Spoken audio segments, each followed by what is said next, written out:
আমাদের বাংলাদেশ দেশ থেকে অত্যন্ত অত্যন্ত উদ্বিগ্নের একটি খবর আমাদের কাছে এসেছে। জেলে আমরণ অনশন শুরু করেছেন চিন্ময় কৃষ্ণ প্রভু। একাধিক অঙ্গ কাজ করছে না, উনি জল খাওয়া বন্ধ করে দিয়েছেন, উনি খাবার খাওয়া বন্ধ করে দিয়েছেন। চিন্ময় কৃষ্ণ প্রভু এই মুহূর্তে অসুস্থ। ভারতবর্ষের অনেক হয়েছে, ভারতবর্ষকে, ভারত সরকারকে এবার হস্তক্ষেপ করা দরকার। হিন্দুদের রক্ষা করতে যদি না পারে তাহলে এত বড় রাষ্ট্রের কোনো প্রয়োজন নেই। আমার মনে হয় ভারত সরকারের ইমিডিয়েটলি এতে হস্তক্ষেপ করা দরকার।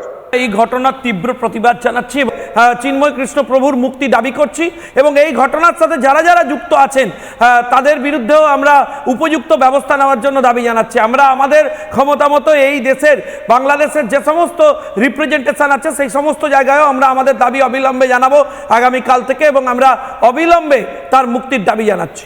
আমি চিন্ময় কৃষ্ণ প্রভুর সার্বিক সুস্থতা কামনা করছি এবং বাংলাদেশের কলঙ্ক মোহাম্মদ ইউনূস, যিনি বাংলাদেশের সামাজিক, অর্থনৈতিক, রাজনৈতিক সব দিক থেকে বাংলাদেশকে ডোবাচ্ছেন, তাকে ইমিডিয়েটলি সরিয়ে একটা সুস্থ গণতান্ত্রিক পরিবেশ ফিরিয়ে আনতে হবে।